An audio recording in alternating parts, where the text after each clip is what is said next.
Good morning. Good morning. I hope everyone's having a great start to their morning.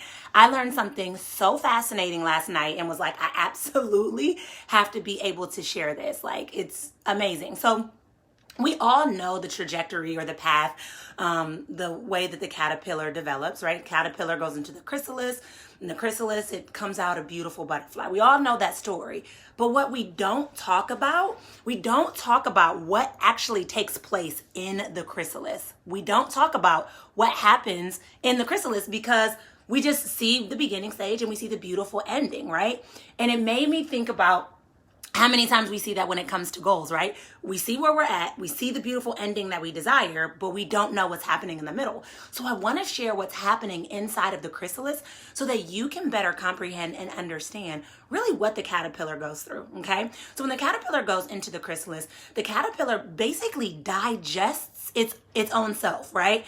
It disintegrates inside the chrysalis and it forms this like gooey stuff. And then from there, the butterfly emerges. And why this was so powerful to me, like why this stood out to me is because the caterpillar didn't just go in there and like come out beautiful. The caterpillar didn't just go in there and like rest and come out beautiful. The caterpillar went in there and died to itself to be able to birth the new beginning that the caterpillar wanted to birth.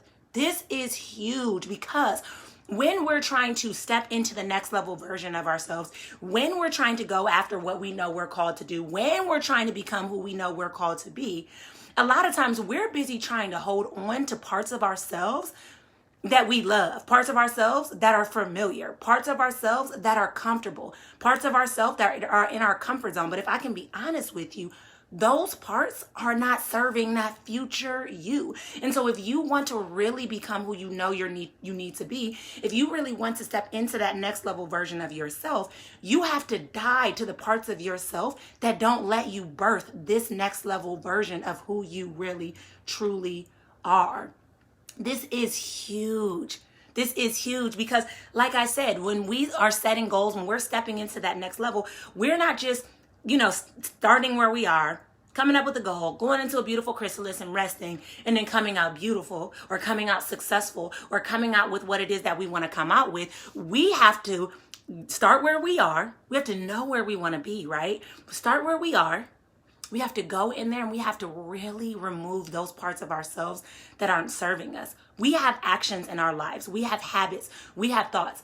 They're either adding value or taking away value. And when you identify what's not serving that next level version of yourself, you have to be willing to let it go, trusting that what's coming after that is far greater than what you lost. So I needed to share this because it was so freaking powerful. Like it changed my life this morning last night when I listened to this and I understood it and I really started to research it. And I'm like, oh my gosh, butterflies are beautiful because they're such an example of who we need to be, and more importantly, of how we are able to get there. So I hope that you all have an absolutely amazing day. I just knew that I needed to share that. But let's make it a beautiful day. And that begins by identifying what it is that you need to die to today in order to birth what it is that you desire tomorrow. Make it an amazing day. Chat with you guys later.